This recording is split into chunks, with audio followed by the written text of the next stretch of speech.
ابلیس اپنے کارندوں کے ساتھ، اپنے مشیروں کے ساتھ اپنی مجلس میں بیٹھا ہوا ہے اور بات چل رہی ہے۔ ایک مشیر جو ہے وہ پہلے ابلیس اپنی بات بیان کرتا ہے اور مشیر بھی درمیان میں آتے ہیں۔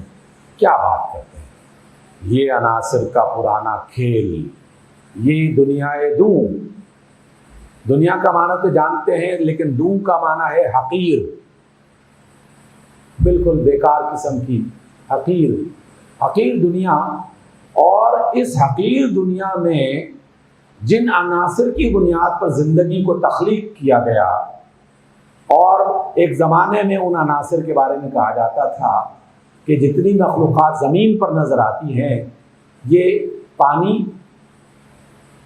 مٹی، آگ اور ہوا، ان 4 عناصر سے بنائی گئی ہے۔ اب اس پر مزید تحقیقات میں انسان آگے بڑھا ہے تو عناصر کی دیگر تفصیلات بھی آ گئیں، لیکن بنیادی 4 عناصر۔ تو یہ عناصر کا پرانا کھیل، یہ دنیا دوں۔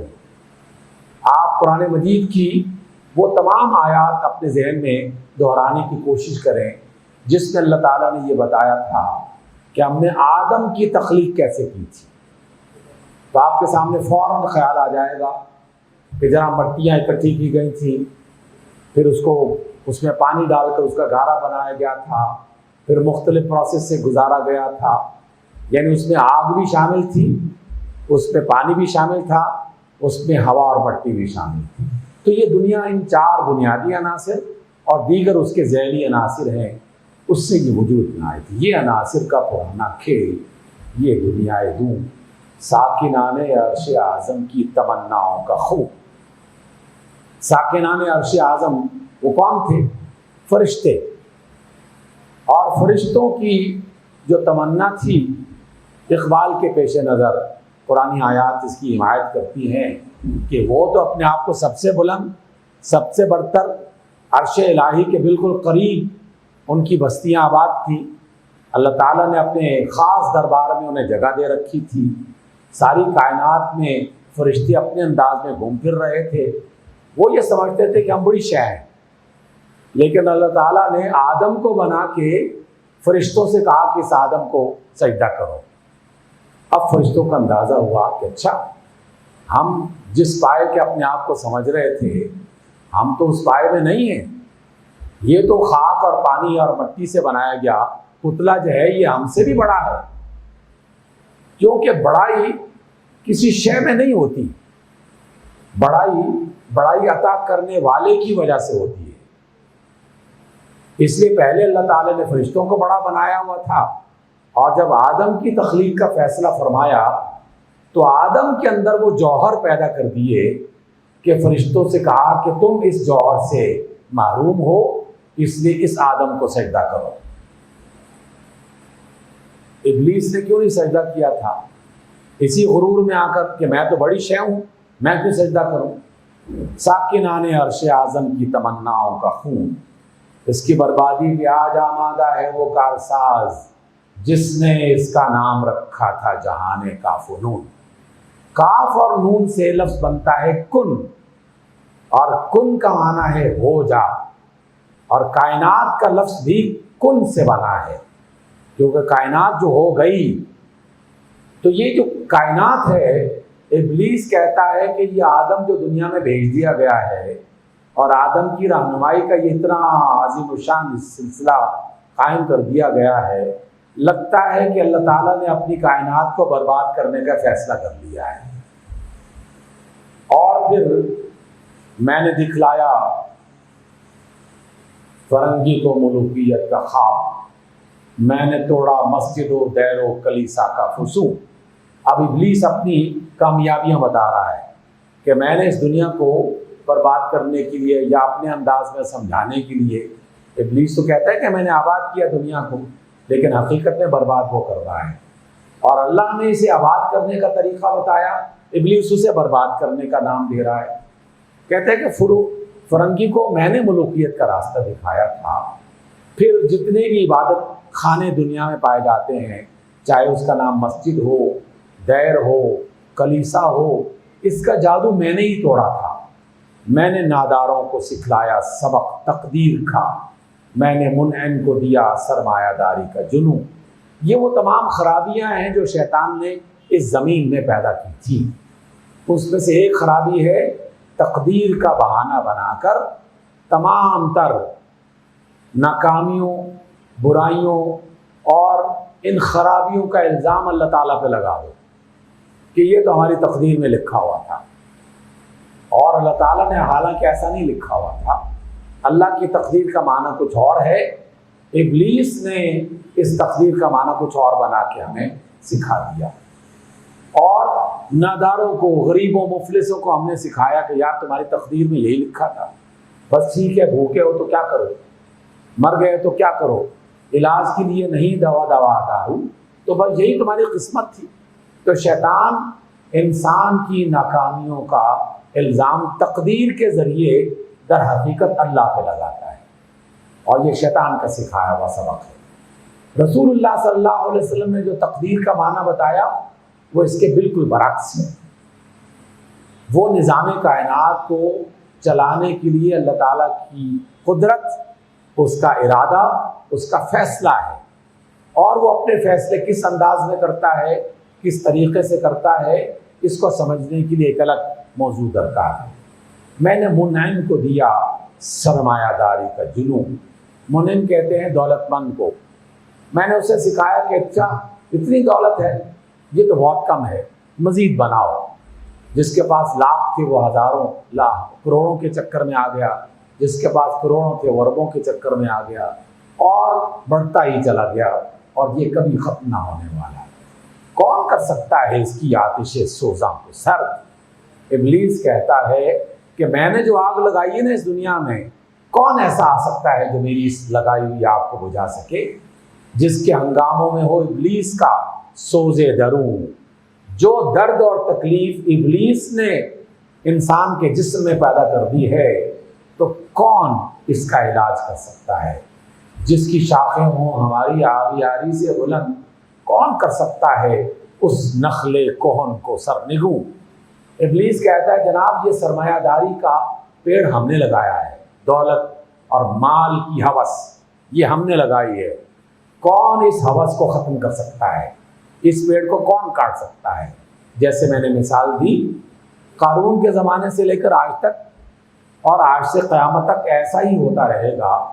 رسول اللہ کی تعبیر سب سے بہترین اور کامل ترین تعبیر ہے کہ آدم کی اولاد میں سے اگر کسی کو ایک وادی سونے کی مل جائے تو پھر بھی وہ تمنا کرے گا کہ ایک وادی اور ہونی چاہیے۔ ایک دکان بن گئی، دو ہونی چاہیے۔ ایک کارخانہ بن گیا، دو ہونے چاہیے۔ ایک ملک میرے قبضے میں آ گیا، دو ہونے چاہیے۔ یعنی یہ کوئی حد نہیں ہے، اور ایک حد ہے جس سے ہر انسان کو گزرنا ہے۔ رسول اللہ نے فرمایا کہ آدم کی اولاد کا یہ منہ صرف قبر کی مٹی بھر سکتی ہے۔ تو اس اعتبار سے شیطان تو اس چکر میں ہے کہ جناب یہ پیڑ ہم نے لگایا ہے اور ہم نے اس کی آگاہی کی ہے، کون اسے سرنگوں کر سکتا ہے؟ ایک مشیر کھڑا ہوتا ہے، یہ مشیر ہی در حقیقت اپنے آقاؤں کو مزید بہکانے کا کام کرتے ہیں، اور جہاں 90 مشیر آ جائیں، وزیر بن جائیں، تو بہکانے کا معیار کتنا بڑا ہو جائے گا۔ ہمارے ملک کی تقدیر انہی غلط مشورہ دینے والوں کے ہاتھوں میں لکھی گئی اور لکھی جا رہی ہے۔ اس میں کیا شک ہے کہ محکم ہے یہ ابلیسی نظام؟ ہمارے ملک کے تمام حکمرانوں کو اس کے مشیر یہی کہتے رہے ہوں گے نا، اور آج بھی یہی کہہ رہے ہیں، جناب آپ کی حکومت نہیں جانے والی، آپ بڑے توانا اور مضبوط ہیں، پریشان ہونے کی ضرورت نہیں ہے، ایک جائے گا دوسرا آئے گا، وہ بھی آپ ہی کا غلام ہوگا، آپ کا حکم چلتا ہے، ڈنڈا آپ کے ہاتھ میں ہے، طاقت آپ کے ہاتھ میں ہے۔ پختہ تر اس سے ہوئے خوئے غلامی میں عوام کی غالب اکثریت ہمیشہ قوت کے سامنے سر جھکانے کے لیے تیار رہی ہے اور تیار رہتی ہے۔ آج کے مہینے کا سب سے المناک واقعہ جس کی بنیاد پر پوری دنیا میں مسلمان اس کا ذکر کرتے ہیں، اس میں بھی عوام کا یہی حال تھا۔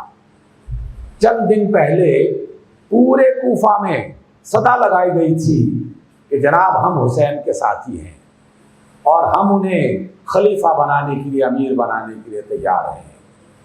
اور ایک ڈنڈا برسا، محلوں کے محلے، قبیلوں کے قبیلے اپنا سر جھکا کر اسی یزید کے ساتھی بننا شروع ہو گئے۔ اور وہ یہی کہتے رہے ہوں گے نا ابن زیاد سے کہ جناب آپ حکمران ہیں، آپ کی بات مانیں گے اور آپ کی نہیں مانیں گے تو کس کی مانیں گے؟ تو یہ چلن آج کا نہیں ہے، وہ پرانا چلن ہے۔ وہ یہ واقعات 9 مئی کے بعد نہیں وجود میں آئے، یہ بہت پہلے سے وجود میں آ چکے ہیں، بس اس کا اعادہ ہوتا رہتا ہے، تکرار ہوتا رہتا ہے۔ ہے ازل سے ان غریبوں کے مقدر میں سجود، ان کی فطرت کا تقاضا ہے نماز بے قیام۔ بہت خوبصورت تعبیر ہے اقبال کی۔ نماز بے قیام کا مطلب یہ ہے کہ کسی باطل کے سامنے کھڑا ہونے کی جرأت نہ ہو، کیونکہ انسان کی جو نماز ہے وہ اللہ اکبر سے شروع ہوتی ہے، اور اللہ اکبر در حقیقت نعرہ ہے اس بات کا کہ کوئی بڑا نہیں ہے سوائے اللہ کے۔ تو جس کے سامنے کوئی بڑا موجود ہو اور وہ اللہ کے مقابلے میں ان سے بڑا کہہ رہا ہو تو اللہ اکبر کی نفی ہے۔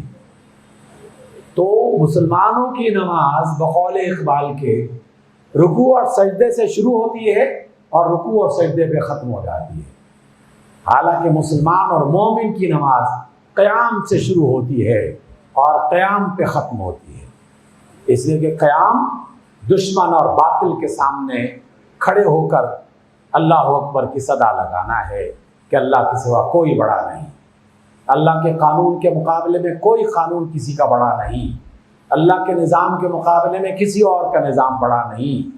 تو یہ صدا لگانا یہ اللہ اکبر کی تعبیر ہے ازل سے ان غریبوں کے مقدر میں سجود، ان کی فطرت کا تقاضا ہے نماز بے قیام۔ اس لیے آرزو اول تو پیدا ہو نہیں سکتی کہیں، مجھے نہیں توقع، ابلیس کہتا ہے، اس کے مشیر کہتے ہیں کہ ہمیں نہیں توقع کہ یہ مسلم امت کبھی بیدار بھی ہوگی اور کہیں کوئی اسلامی ریاست بھی قائم ہو جائے گی، کہیں اسلام کا نظام بھی قائم ہو سکے گا۔ ہم بھی تو یہ کہتے ہیں نا آج کل، ہمیشہ ہر مجلس کا اختتام اسی بات پر ہوتا ہے، یار حالات ایسی رہیں گے، 70 برس ہو گئے ایسے ہی تھے اور نہ جانے کب تک رہیں گے۔ تو یہ ہماری آواز نہیں ہے، یہ ہمارے دماغوں میں ڈالی ہوئی شیطان کی آواز ہے۔ شیطان بھی یہی کہتا ہے، اس کے کارندے، اس کے چیلے بھی یہی کہتے ہیں کہ آرزو اول تو پیدا ہو نہیں سکتی کہیں، ہو کہیں پیدا تو مر جاتی ہے یا رہتی ہے خام، کچی کچی آواز، کچی کچی آرزو۔ کہیں کہیں کچھ لوگ سر پھرے اٹھاتے بھی ہیں تو باقی سب کے سب اسے لوری دے کر سلانے کی کوشش میں مگن ہو جاتے ہیں۔ یہ ہماری سعی پہ ہم کی کرامت ہے کہ آج صوفی و ملا ملوکیت کے بندے ہیں تمام۔ مشیر، ابلیس کا مشیر پتہ کیا کہہ رہا اس سے کہ جناب یہ آپ ہی کا کارنامہ ہے، آپ نے کوئی ایسی کرامت دکھائی ہے کہ صوفی اور ملا یعنی شریعت کے علمبردار، چاہے روحانیت کے نام پہ آئیں یا قانون کے نام پہ آئیں، شریعت کے نام پہ آئیں، یہ سب ملوکیت کے غلام بن گئے ہیں۔ اور ملوکیت کا مطلب کیا ہوتا ہے؟ ملوکیت کا مطلب ہوتا ہے اللہ کے مقابلے میں اپنا نظام حکومت چلا کر کسی ایک فرد کو اتھارٹی بنا لینا، اس کی زبان سے نکلنے والا لفظ قانون بن جائے کہ یہ غلط ہے جناب بادشاہ سلامت، آپ نے کہا ہے تو یہ غلط ہے، نہیں یہ صحیح ہے جناب، آپ نے کہا ہے یہ صحیح ہے تو یہ صحیح ہے۔ تو ملوکیت در حقیقت خدائی نظام کے مقابلے کا ایک نظام ہے۔ صوفی و ملا ملوکیت کے بندے ہیں تمام۔ تب مشرق کے لیے موضوع یہی افیون تھی، ورنہ قوالی سے کچھ کم تر نہیں علم کلام۔ علم کلام میں بحثیں ہوتی ہیں کہ پہلے اللہ تھا یا پہلے کوئی اور تھا، پہلے یہ مخلوق ہوئی تھی یا وہ فلاں مخلوق ہوئی تھی، آدم کے عناصر کون سے ہیں، فرشتوں کے عناصر کون سے ہیں۔ نور کا مطلب کیا ہے، نار کا مطلب کیا ہے، افضل کون تھا کون نہیں تھا، مرنے کے بعد کیا ہو جائے گا، کیا روحیں واپس آ سکتی ہیں نہیں آ سکتی، انسان بہتر ہے فرشتہ بہتر ہے، اور پھر اس پر دلائل کے انبار لگا دینا۔ تو یہ جتنا بھی علم کلام پر لوگوں نے کتابیں لکھی، صدیاں گزار دی، تو اگر بنیادی عقدہ حل نہیں ہوتا، بنیادی معاملہ حل نہیں ہوتا کہ یہ کائنات اللہ کی ہے، حکمرانی بھی اسی کی ہونی چاہیے، یہ کائنات یہ زمین اللہ کی ہے، دین اسلام اسی کا بنایا ہوا نافذ ہونا چاہیے، اگر یہ نہیں ہے تو باقی صرف قوالی رہ جاتی ہے۔ اور قوالی میں تو آپ سبھی جانتے ہیں کہ کسی بھی جملے کو آپ بس دہراتے جاؤ، معنی سمجھ میں آتا ہے نہیں آتا کوئی فرق نہیں پڑتا، بس تالی بجانی ہے، ڈھول پیٹتے ہیں اور جملے کو دہرانا ہے۔ تو اس اعتبار سے ہے طواف و حج کا ہنگامہ اگر باقی تو کیا، کند ہو کر رہ گئی مومن کی تیغ بینیاں۔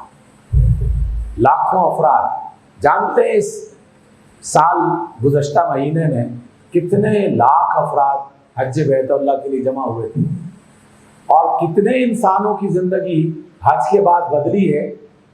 ہمارے اپنے ملک کا جائزہ لے لیں، چلیں وہ نہیں لیا جا سکتا تو اپنے خاندان میں، اپنے شہر میں جتنے لوگ حج پہ گئے، حج سے پہلے کردار کیا تھا، حج کے بعد کردار کیا ہوا، کوئی تبدیلی آئی ہے کہ نہیں آئی، سمجھنے کے لیے بڑا آسان ہے اگر ارادہ کیا جائے تو جناب یہ ٹھیک ہے کہ نمازیں ہو رہی ہیں، مسجدیں آباد ہیں، طواف ہو رہے ہیں، حج عمرے ہو رہے ہیں، لیکن اگر مومن کی تلوار کند ہو گئی ہے، وہ کہیں کوئی کام نہیں کر رہی، مسلمان کی عزت کہیں موجود نہیں ہے، اس کا وقار ختم ہو گیا ہے، تو پھر محض ایک ہنگامہ ہے جو پہلے بھی ہوتا رہا اور اب بھی ہو رہا ہے اور آئندہ بھی ہوتا رہے گا۔ کس کی نومیدی پہ حجت ہے یہ فرمان جدید، ہے جہاد اس دور میں مرد مسلمان پہ حرام۔ اقبال نے یہ جملہ در حقیقت غلام احمد قادیانی کی اس بات کے نتیجے میں کہا تھا، جس نے فتویٰ دیا تھا اور جس کے پیروکار آج بھی یہی فتویٰ دے رہے ہیں، بس جملے تبدیل کر دیے ہیں، اسلوب بدل دیا ہے، بات ایک ہی ہے کہ جہاد کی ضرورت نہیں ہے یار، پیار محبت سے رہو، پیار محبت سے دین اسلام کو پھیلاؤ، دنیا میں انسان کی عزت ہے، مسلمان کا غلبہ ہے، دین اسلام غالب ہے، یہ آپ کے سوالات نہیں ہیں، پریشان ہونے کی کیا ضرورت ہے، بس وضو کرو اور تسبیح پھیرو اور حج و عمرے کرتے رہو، بس یہی کافی ہے۔ ابلیس مسلسل مسلمانوں کو یہ سکھا رہا ہے، اور اسی کی در حقیقت تکلیف ہوتی ہے شیطان کو، اسی کی تکلیف ہوتی ہے شیطان کو۔ کس کی نومیدی پہ حجت ہے یہ فرمان جدید، ہے جہاد اس دور میں مرد مسلمان پہ حرام۔ دوسرا مشیر کھڑا ہوتا ہے، یا وہ یہ کہنا چاہتا ہے خیر ہے سلطانی جمہور کا ہوگا کہ شر، یہ جو جمہوریت کا ایک طوفان اس کا غلغلہ چاروں طرف پوری دنیا میں کہ ملوکیت کا زمانہ ختم ہوا، اب جمہوریت کا زمانہ ہے، ہر ملک میں جمہوریت کا نظام چل رہا ہے۔ تو ایک مشیر کھڑا ہو کے کہتا ہے کہ یار سمجھ میں نہیں آ رہی آقا محترم ابلیس، آپ کی یہ بات سمجھ میں نہیں آ رہی کہ جمہوریت اس میں خیر ہے یا شر ہے، تو جہاں کے تازہ فتنوں سے نہیں ہے باخبر، حضور والا آپ کو پتہ نہیں ہے دنیا میں کیا کچھ ہو رہا ہے، آپ اگرچہ بہت بڑے ہیں لیکن کئی فتنوں سے آپ آگاہ نہیں ہیں، بتائیے یہ جمہوریت کا جو نظام ہے اس میں خیر پایا جاتا ہے یا اس کے اندر شر پایا جاتا ہے؟ پہلا مشیر کھڑا ہو کے کہتا ہے، اپنی رائے دینے کی کوشش کرتا ہے اس سے پہلے کہ ابلیس جو ان کا سردار ہے وہ کچھ کہے، مگر میری جہاں بینی بتاتی ہے مجھے، جو ملوکیت کا ایک پردہ ہو کیا اس سے خطر۔ مشیر کہتا ہے جناب عالی، آپ نے جو کہا کہ جمہوریت بھی کوئی اچھی بات ہو سکتی ہے، یہ ملوکیت ہی کا ایک دوسرا رخ ہے، اسی کے نظام کو ایک نیا لباس پہنا دیا گیا ہے، ہم نے خود شاہی کو پہنایا ہے جمہوری لباس، جب ذرا آدم ہوا ہے خود شناس و خود نگر. جب انسان کی تعلیم کچھ زیادہ ہو گئی نا، اس نے مڈل میٹرک ایف اے کر لیا ہے، تو وہ پرانی بات پر جو ہے وہ قابو میں نہیں آئے گا. اب کوئی ایسی لاجیکل بات بتاؤ کہ جس سے شکار بھی ہو جائے اور پتہ بھی نہ چلے لوگوں کو. اب بادشاہت کا لوگوں کو بتائیں گے تو وہ بات نہیں مانیں گے. وہ کہیں گے کہ کوئی عقل کی بات کرو. وہ زمانہ لد گیا کہ جب چنگیز خان ہوا کرتا تھا، جب مغل بادشاہت ہوا کرتی تھی، جب ترک امپائر ہوا کرتی تھی، اور جب وہ رومن امپائر ہوا کرتی تھی، وہ ختم ہو گیا. اب تو جمہوریت ہے چاروں طرف. تو اس لیے مشیر کہتا ہے جناب ہم نے جمہوریت جو ہے یہ اسی ملوکیت کو ایک نیا لباس پہنا کر تمہارے سامنے رکھا ہے. کاروباری شہریاری کی حقیقت اور ہے. یہ وجود پیر و سلطان پہ نہیں ہے منحصر. مجلس ملت ہو یا پرویز کا دربار ہو، ہے وہ سلطان غیر کی کھیتی پہ ہو جس کی نظر. یہ ہے جمہوریت کی بنیادی روح، اور یہی ملوکیت کا بنیادی جو ہے وہ نظام تھا. ملوکیت بادشاہ کیا کرتے تھے؟ دوسروں کے علاقوں پر قبضہ کرنا، دوسروں کی زمینوں پر قبضہ کرنا، دوسروں کے سرمایوں پر قبضہ کرنا. اچھا، اگر آپ یہ دیکھنا چاہتے ہو تو ہماری قومی اسمبلی میں جتنے بھی جمہوریت کے جو بڑے بڑے افراد ہیں وہ کیا کر رہے ہیں؟ کیا یہی نہیں کر رہے؟ یعنی سارے سرمایہ دار جمع ہو کر وہ کیا کر رہے ہیں؟ مجھے اچھی طرح وہ سبق یاد ہے جو میں نے میٹرک کے زمانے میں، بلکہ اس مڈل کے زمانے میں سندھ میں ہم نے وہ پڑھا تھا، اپنے استادوں سے سیکھا تھا، اور کئی اشتہارات میں یہ معلومات پڑھی تھی. اس وقت یہ معلومات فراہم کی گئی تھی سندھ کے حوالے سے. ہم سندھ میں رہتے تھے تو اس اشتہار میں چند فگرز یہ تھے: غلام مصطفیٰ جتوئی 48,000 ایکڑ زمین کا مالک، ذوالفقار علی بھٹو 37,000 ایکڑ کا مالک، طالب المولا 90,000 ایکڑ کا مالک.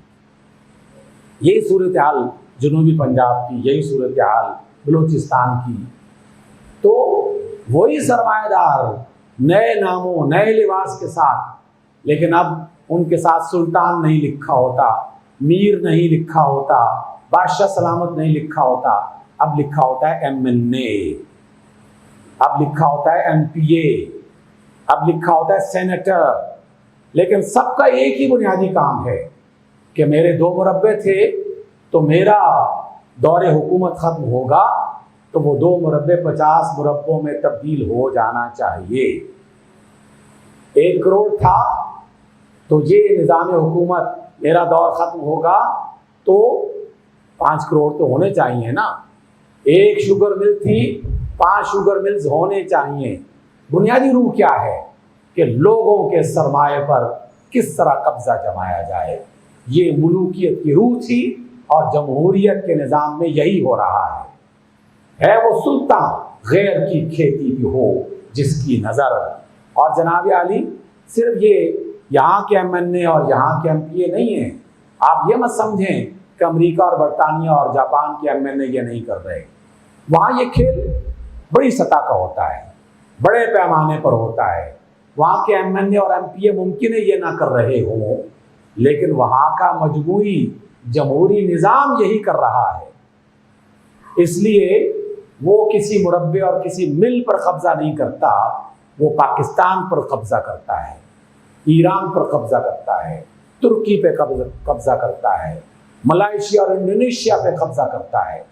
اور اس کا قبضہ اتنا محکم مضبوط ہے کہ آپ کا ملک ہے لیکن نظام تعلیم آپ کا نہیں ہے. آپ کا ملک ہے، وزیر خزانہ آپ کا نہیں ہے.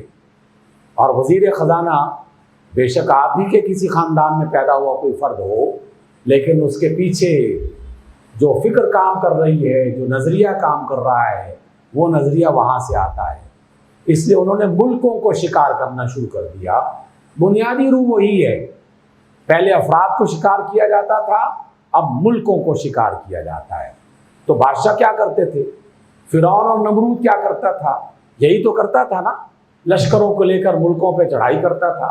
اب لشکر نہیں آتے، IMF آ جاتا ہے، ورلڈ بینک آ جاتا ہے، تو وہی کام کر رہا ہے، روح وہی ہے۔ مجلس ملت ہو یا پرویز کا دربار ہو، ہے وہ سلطان غیر کی کھیتی پہ ہو جس کی نظر۔ تو نے کیا دیکھا نہیں مغرب کا جمہوری نظام؟ چہرہ روشن اندرو چنگیز سے تاریک تر۔ اقبال نے تو کوئی لاگ لپیٹ سے اس بات کو نہیں رکھا، بالکل کھل کر بیان کر دیا ہے مصور پاکستان نے۔ یہ کسی ان پڑھ کی بات نہیں ہے، وہ جس نے مغرب کے اندر رہ کر اس کو پڑھا، مشرق کے تمام فارسی اور عربی اور اردو اور پنجابی ان دواوین کو، علوم کو، صوفیاء کو، ملاؤں کو پڑھا، ان علوم کے پڑھنے کے بعد پھر اس نے یہ نظم لکھی ہے۔ اس کا جو کلیات اقبال ہے، اس کا یہ سب سے آخری دیوان ہے، اور اس نے جب یہ لکھا ان تمام چیزوں کو دیکھ کر، پرکھ کر، جانچ کر لکھا ہے اس کو، اور یہ ہمیں سبق سکھایا جا رہا ہے۔ یہ جمہوریت کا جو آپ نے ایک شور مچا رکھا ہے، چہرہ روشن اندروں چنگیز سے تاریک تر۔ تیسرا مشیر، اب اس کی باری آتی ہے۔ ان مشیروں کے کبھی کبھی جی چاہتا ہے کہ نام رکھے جائیں اپنے ملک کے توسط سے، لیکن آپ بھی خود ذہین لوگ ہیں، اپنی پسند سے نام تجویز کر سکتے ہیں کہ پہلے مشیر کا نام کیا تھا اور دوسرے مشیر کا نام کیا ہونا چاہیے۔ اب تیسرا اٹھتا ہے، وہ بھی چاہتا ہے کہ جہاں میری بھی حاضری لگ جائے، بادشاہ کا دربار ہے تو میں بھی پیچھے نہ رہوں، روح سلطانی رہی باقی تو پھر کیا اس طرح۔ وہ پہلے مشیر کی بات سن کے کہتا ہے کہ اچھا جمہوریت کا مطلب یہ ہے، تو اچھا روح سلطانی اگر باقی ہے تو پھر پریشان ہونے کی ضرورت نہیں ہے۔ مگر کیا اس یہودی کی شرارت کا جواب، وہ کلیم بے تجلی، وہ مسیح بے صلی، نیست پیغمبر ولیکن در بغل دور کتاب۔ اچھا جمہوریت کا تو آپ نے تیا پانچا کر دیا، بات سمجھا دی کہ جمہوریت در حقیقت ملوکیت ہی ہے۔ اچھا یہ بتاؤ، یہ جو کمیونزم اور سوشلزم کا ایک طوفان مچا ہے، وہ اس کا مطلب کیا ہے؟ کیا وہ جناب ابلیس آپ کے نظام مملکت کے لیے خطرے کا باعث نہیں ہوگا؟ تو اس یہودی، کیونکہ آپ جانتے ہیں کہ سوشلزم اور کمیونزم کا بنیادی نظریہ جو ہے وہ کارل مارکس یا اس کا جو ساتھی ہے وہ ایک یہودی تھا، اور یہودی تھے بلکہ انہوں نے مل کر اس کی بنیاد رکھی تھی۔ بعض اچھی باتیں اور بعض ایسی خوفناک باتیں کہ جس نے ان اچھی باتوں کا خاتمہ کر دیا۔ تھوڑے ہی عرصے میں اندازہ ہو گیا کہ یہ جو غریبوں کا نام لے کر مساوات کا سبق سکھایا جا رہا ہے، در حقیقت مساوات کے نام پر خدائی نظام کو جڑوں سے اکھاڑنے کی ایک تدبیر ہے۔ اس لیے آپ کو یاد ہوگا، اور میں نے کئی بار ذکر کیا، اگرچہ وقت بہت تیزی سے گزر رہا ہے اور ابھی بہت کچھ ہمارے سامنے موجود ہے، انشاءاللہ ہم اس کو جس حد تک ممکن ہو سکا اور آپ حضرات کی جتنی ہمت ہو سکی اس کو سمجھنے کی کوشش کریں گے کہ سوشلزم نے مساوات کا سبق تو لوگوں کو سکھایا، لیکن خدا کا تصور، روحانیت کا تصور، مذہب کا تصور ہر قسم کا جڑ سے اکھاڑ کے پھینک دیا۔ مسجدیں بھی بند، کلیسا بھی بند، مندر بھی بند، ہر قسم کا جو بھی فلسفہ آسمانی کتابوں سے تعلق رکھتا تھا وہ ختم کر دیا گیا، مکمل طور پر جڑ سے اکھاڑنے کی کوشش کی۔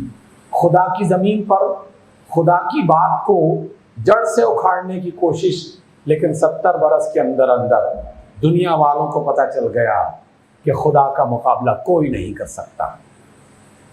کائنات کو جو مالک ہے، یہ کائنات اسی کے نظام کے مطابق اور اسی کے حکم کے مطابق چلے گا۔ اس لیے ہماری پرانی نشستوں میں سے وہ واقعات آپ سن سکتے ہیں جو میں نے آپ کے سامنے کبھی کبھار پیش کیے۔ وہ کہتے ہیں کہ اس کی وجہ سے دنیا میں بڑا ایک شور مچ گیا اور لوگوں نے اس کی بڑی عزت اور توقیر کی، کہنے لگے کہ یہ جو مسیحا آ گیا ہے نیا، یعنی کارل مارکس اور اس کے ساتھی، اور کیپٹل لاز کی شکل میں جو کتاب آ گئی ہے، ایک نیا معاشی نظام، ایسا لگتا ہے کہ اپنے زمانے کا کوئی نیا نبی ہے، اگرچہ اس کے پاس کوئی آسمانی کتاب نہیں ہے، اس کے گلے میں صلیب نہیں ہے، لیکن لگتا ایسا ہے کہ جیسے کوئی نبی ہو۔ یہ پیغمبر ہے تو نہیں، لیکن اس کی بغل میں ایک کتاب ہے جس کا نام ہے کیپٹل لاز۔ یہ کمیونزم اور کیپٹلزم کی جو بنیادی معاشی تعلیمات، اس کا ایک مجموعہ ہے جس کو اس کتاب میں رکھا گیا ہے۔ کیا بتاؤں، کیا ہے کافر کی نگاہ مقدسوس، مشرق و مغرب کی قوموں کے لیے روز حساب، اس سے بڑھ کر اور کیا ہو طبیعت کا فساد، توڑ دی بندوں نے آقاؤں کے خیموں کی تناب۔ جب یہ کمیونزم کا شور آیا تو ہم نے، مجھے اچھی طرح یاد ہے، میں شاید 9th 10th میں پڑھتا تھا، تو ہم نے کتابیں پڑھنا ہی کا ایک شوق رہ گیا تھا، نہ ٹی وی نہ کوئی اور چیز۔ تو اس وقت مجھے یاد ہے، آپ میں سے بہت سارے بزرگ بھی اس کی گواہی دیں گے، تو رشین لٹریچر جو رشیا سے اردو میں ترجمہ کیا گیا، وہ لاکھوں کی تعداد میں پاکستان کی ہر چھوٹی بڑی بستی میں پہنچایا گیا تھا۔ تو ہمارے قصبے میں بھی جو میونسپل کمیٹی کی لائبریری تھی، اس میں ایک ٹرک بھر کے آ گیا کتابوں کا۔ ہمارے لیے تو عید آ گئی کہ ہر روز ایک کتاب لینے کے لیے جاتے، پڑھ کے واپس کر دیتے۔ تو تمام رشین لٹریچر اور کارل مارکس کی تعلیمات ہم نے 9th 10th میں پڑھ لی تھی۔ اس کا بنیادی کم از کم فلسفہ سمجھ میں آنا شروع ہو گیا تھا۔ لیکن دنیا میں واقعی ایک آندھی کی طرح، مشرق سے لے کر مسلمان ملکوں میں کوئی ملک ایسا نہیں ہے جو اس سے متاثر نہ ہوا، اور لوگوں نے کارخانوں پہ قبضہ کر لیا، مزدور کھڑے ہو گئے اور اپنے مل کے مالک کو قتل کر دیا۔ مزدور کھڑے ہوئے اور زمین کا مالک جو تھا زمیندار، اس کو قتل کر دیا۔ چاروں طرف کئی لاکھ انسان قتل ہوئے، اور غریبوں نے سمجھا کہ حکومت ہماری آ گئی ہے۔ بیچارے اس وقت بھی نادان تھے اور آج بھی نادان ہیں۔ ہاں، غریب ہی ہے، صرف نیا لباس پہنا کر لوگوں کو کچھ وقت کے لیے پریشان کیا جاتا ہے اور اس میں مبتلا ہو جاتے ہیں۔ چوتھا مشیر کھڑا ہوتا ہے۔ وقت مجھے بتائیے گا، آپ کے اشارے پر میں اپنی بات کو روک دوں گا۔ توڑ اس کا رومت الکبریٰ کی ایوانوں میں دیکھ، آل سیزر کو دکھایا ہم نے پھر سیزر کا خواب۔ کون بحر روم کی موجوں سے ہے لپٹا ہوا، گاہ بالت چو صنوبر گاہ نالت چو رباب۔ یہ ہم نے مسیحی دنیا کو بھی ایک پیغام سکھایا ہے، اور اسے یہ خواب سکھایا ہے کہ تم سیزر کی طرف واپس پلٹو۔ اگرچہ جمہوریت کا نظام ہوگا، لیکن پس پردہ در حقیقت وہی سلطانیت کا اور ملوکیت کا نظام نئے انداز میں چمکانے اور چلانے کی کوشش کرو۔ اور بحر روم کی موجوں کے آس پاس جتنے بھی یورپین ملک ہیں، اور آج اس کے بعد امریکہ اور دوسرے علاقوں میں بھی جو پھیل چکا ہے، تو اس میں آپ اتار چڑھاؤ دیکھ رہے ہیں۔ کبھی وہ صنوبر کی طرح بلند ہو جاتا ہے، گاہ بالت چو صنوبر، اور کبھی رباب کی طرح آہوزاری کرنا شروع کر دیتا ہے۔ یعنی وہاں ایک اضطراب سا ہے چاروں طرف۔ کبھی اس کی ترقی کے نظارے دیکھتے ہیں لوگ، اور کبھی اس کے زوال کے نظارے دیکھتے ہیں۔ تو شیطان کہتا ہے یہ ہم ہی نے پیدا کیا ہے جناب، یہ ہم ہی نے ہلچل مچائی ہے۔ تیسرا مشیر جو ہے کہتا ہے میں تو اس کی عاقبت بینی کا کچھ قائل نہیں جس نے افرنگی سیاست کو کیا یوں بے حجاب۔ یعنی سوشلزم نے افرنگی سیاست کا یہاں پانچا کر دیا ہے، اس کو نیست و نابود کر دیا ہے۔ میں اگرچہ اس کی عقل مندی کا بہت زیادہ قائل نہیں ہوں، لیکن یہ تو ہے نا کہ اس نے مغرب کے نظام کو تلپٹ کر کے رکھ دیا ہے۔ پانچواں مشیر ابلیس کو مخاطب کہتا ہے اے تیرے سوز نفس سے کار عالم استوار، تو نے جب چاہا کیا ہر پردگی کو آشکار، آب گل تیری حرارت سے جہان سوز و ساز، ابلہ جنت تیری تعلیم سے دانائے کار۔ ابلیس کی تعریفیں کر رہا ہے، جناب آپ کے اندر یہ جوہر ہے کہ سارے راز آپ آشکار کر رہے ہیں، سارے لوگ آپ کے پیچھے چل رہے ہیں۔ وہ چاہے جنت کا طلبگار ہو وہ، یا مٹی اور آگ سے بنا ہوا انسان وہ ہو، یعنی چین اور جاپان جو کسی عقیدے کو نہیں مانتے، کسی خدا کو نہیں مانتے، وہ ہو یا کوئی اور، تو جناب ابلیس آپ ہی کی وجہ سے یہ سب کچھ ہو رہا ہے۔ تو بتائیے اس کا راز کیا ہے؟ تجھ سے بڑھ کر فطرت آدم کا وہ محرم نہیں، سادہ دل بندوں میں جو مشہور ہے پروردگار۔ یعنی تعریف کی اس نے، بد تعریفی کی انتہا کر دی کہ ابلیس کے مقابلے میں خدا کو کھڑا کر کے ابلیس کو یہ کہہ رہا ہے کہ جناب جو آپ جانتے ہیں نا وہ پروردگار بھی نہیں جانتا۔ جانتے یہ جملہ آپ کی دنیا میں سینکڑوں بار بولا جاتا ہے، کبھی مسلمان، کبھی ہندو، کبھی غیر مسلم، کوئی جو ہے وہ اپنے جو ہے وہ خدا کو جو بھی ان کے نام ہیں انہیں برا بھلا کہتا ہے، اور بہت سارے جملے ہیں، لیکن میں آپ وقت بچانے کے لیے، کیونکہ کہا گیا ہے کہ 15 منٹ میں بات ختم کرنی ہے، دیکھتے ہیں کتنی بات ہوتی ہے۔ کام تھا جن کا فقط تقدیس و تسبیح و طواف، تیری غیرت سے اب تک سر نگون و شرمسار۔ یعنی فرشتے آج تک بیچارے پریشان ہیں، جن کا کام صرف تسبیح و مناجات کرنا تھا، تو ابلیس تمہاری وجہ سے وہ جو ہے وہ پریشان ہوئے۔ گرچہ ہیں تیرے مرید افرنگ کے ساحر تمام، اب مجھے ان کی فراست پر نہیں ہے اعتبار۔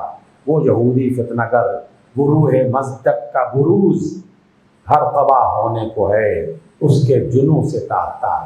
مصدق ایک ایسا فرد تھا جو ایران میں اگرچہ پیدا ہوا، لیکن اس کا نظریہ بنیادی طور پر یہ تھا، اور وہ نظریہ آج بھی ان تمام لوگوں میں کام کر رہا ہے جنہیں ہم آج کے دور میں یا آج کی زبان میں کہہ سکتے ہیں آزاد خیال۔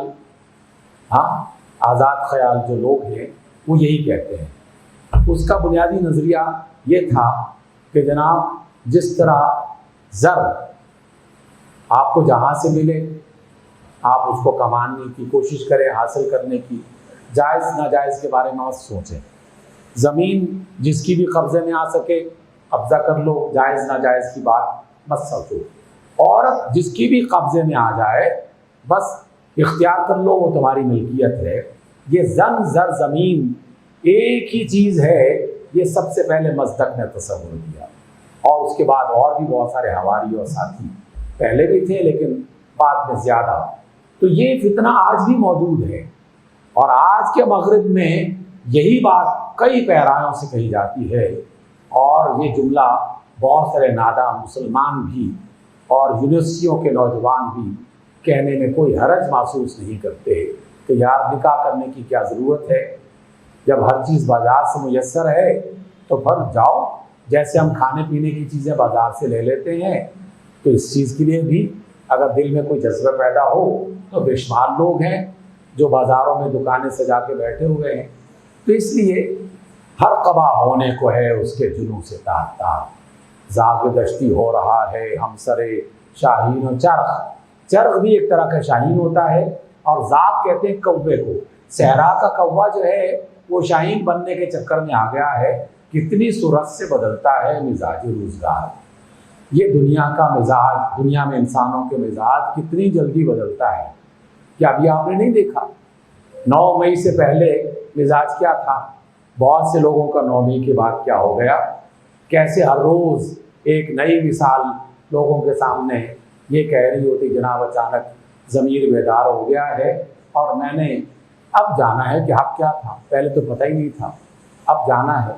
تو کس طرح مزاج روزگار بدلتا ہے۔ چھا گئی آشفتہ ہو کر وسعت افلاق پر، جس کو نادانی سے ہم سمجھے تھے ایک گشت غبار۔ یہ جو انسان ہے اور اس کے جو کارنامے ہیں، اس نے تو دنیا میں ہلچل مچا دی ہے۔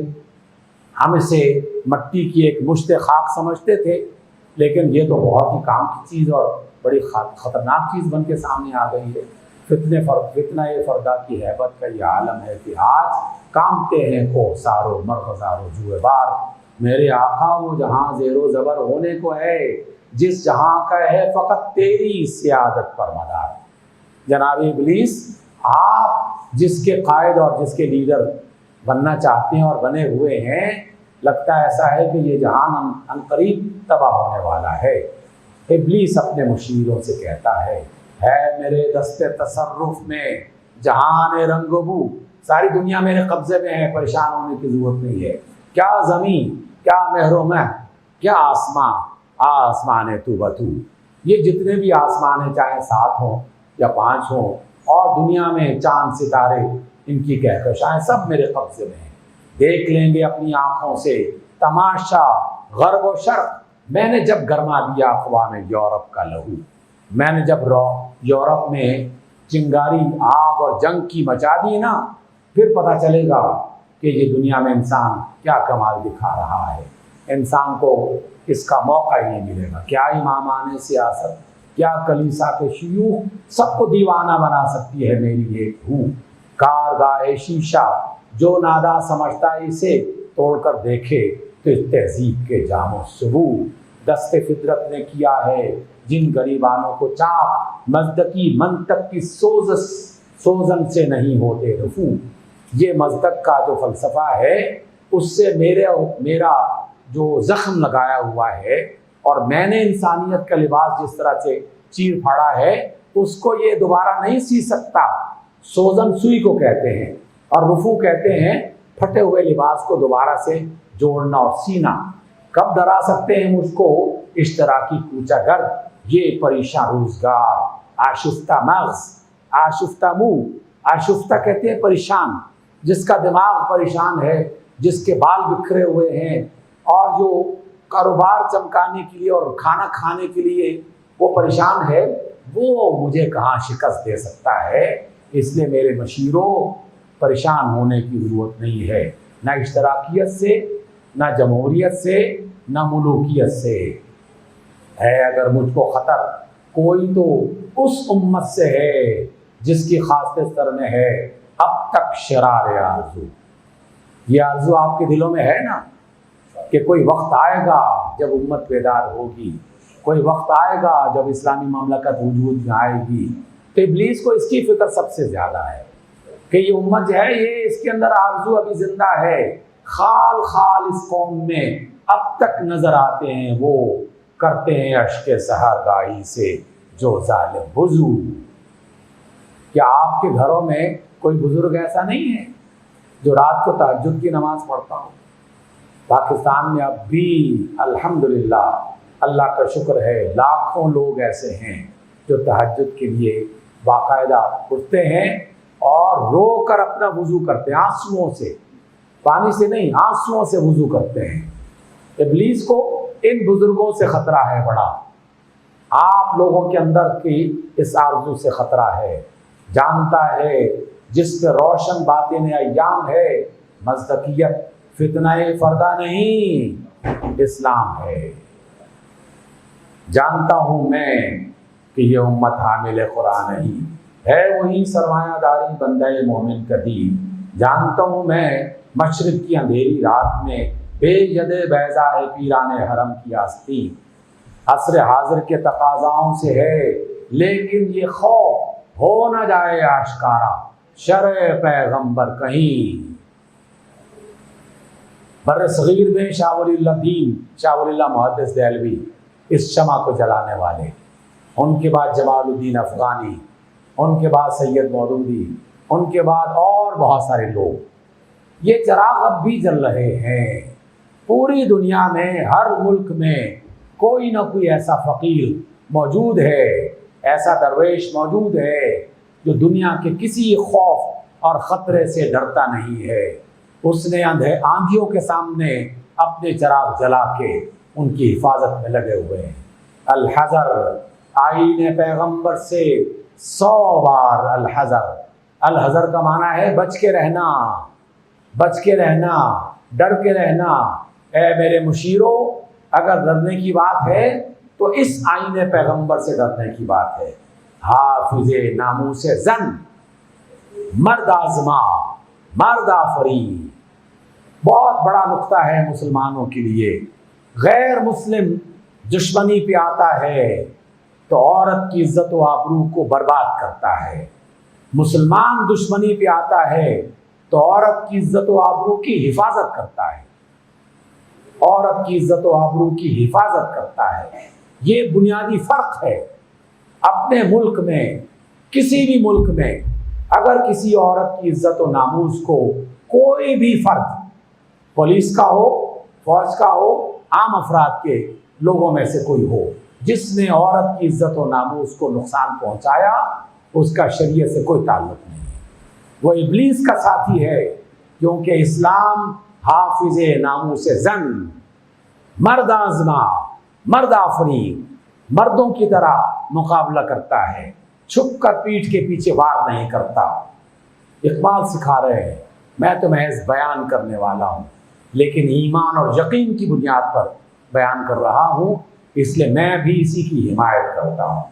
موت کا پیغام ہر نوع غلامی کے لیے، نئے کوئی فغفور و خاکاں، نئے فقیر رہنشین، میں کسی بادشاہ اور کسی اس کے چکر میں نہیں آتا، کیونکہ اسلام اس کا پیغام نہیں دیتا۔ فغفور چین کا ایک بادشاہ یا بادشاہت کی ایک علامت، اور خاقان ترکستان اور ایران، ان علاقوں کے بادشاہوں کی ایک علامت۔ نئے فقیر رہنشین، بہت سے لوگوں نے فقیروں پیروں کے چکر میں لوگوں کو گمراہ کر دیا۔ کرتا ہے دولت کو ہر آلودگی سے پاک صاف، منعموں کو مال و دولت کا بناتا ہے امین۔ اسلام یہ سکھاتا ہے کہ تم مالدار اگر ہو تو اللہ تعالیٰ نے یہ مال تمہارے پاس امانت کے طور پر رکھا ہے، تم اس کے مالک نہیں ہو، امانت دار ہو۔ اس سے بڑھ کر اور کیا فکر و عمل کا انقلاب بادشاہوں کی نہیں، اللہ کی ہے یہ زمین۔ کتنا بڑا انقلاب اور تبدیلی کا اگر کوئی شخص ایک جملے میں وضاحت کرنا چاہے تو یہ اس کا بنیادی اور مرکزی جملہ ہے، یہ زمین اللہ کی ہے، اسی کی رہے گی۔ تو جب اللہ کی ہے تو پھر نظام اسی کا چلنا چاہیے۔ چشم عالم سے رہے پوشیدہ یہ آئین تو خوب، یہ غنیمت ہے کہ خود مومن ہے محروم یقین۔ یعنی ابلیس اس بات پر مطمئن ہے کہ مسلمانوں میں سے بیشتر ابھی تک اپنے آئین سے بے خبر ہیں، اس لیے زیادہ پریشان ہونے کی ضرورت نہیں ہے، لیکن اگر کبھی بیدار ہو گیا تو پریشانی کی بات ہے یہی بہتر الہیات میں الجھا رہے۔ میں بس اس کو جلدی سے پڑھتا ہوں، تفسیر ختم کرتا ہوں۔ یہ کتاب اللہ کی تعویلات میں الجھا رہے، توڑ ڈالیں جس کی تقدیریں طلسم ششجہار ہو نہ روشن، اس خدا اندیش کی تاریک رات۔ ابن مریم مر گیا یا زندہ جاوید ہے، یہ مسلمانوں کے موضوع تھے اقبال کے زمانے میں۔ آج بھی اسی سے ملتے جلتے موضوع نئے شکل اور نئے طریقے سے بیان کیے جا رہے ہیں۔ صفات ذات حق، حق سے جدا یہ عین ذات، آنے والے سے مسیح ناصری مقصود ہے، یا مجدد جس میں ہو فرزند مریم کی صفات ہیں۔ کلام اللہ کے الفاظ حادث یا قدیم، امت مرحوم کی ہے کس عقیدے میں نجات؟ 72 مسلمانوں گروہوں میں سے کون سا فرقہ ناجی ہے؟ یہ آج بھی موضوع ہمارے ہاں موجود ہے۔ آپ کا فرقہ کون سا ہے؟ کیونکہ 72 تو جہنم میں جائیں گے، میرا فرقہ جنت میں جائے گا، تو آپ کا فرقہ کون سا ہے؟ ہر ایک اپنا اپنا فرقہ بنا کر اپنے آپ کو جنت میں لے جا رہا ہے اور دوسروں کو جہنم کا راستہ دکھا رہا ہے۔ کیا مسلمان کے لیے کافی نہیں اس دور میں یہ الہیات کے ترشے ہوئے لات و منات؟ یہ ہے آج کے لات و منات۔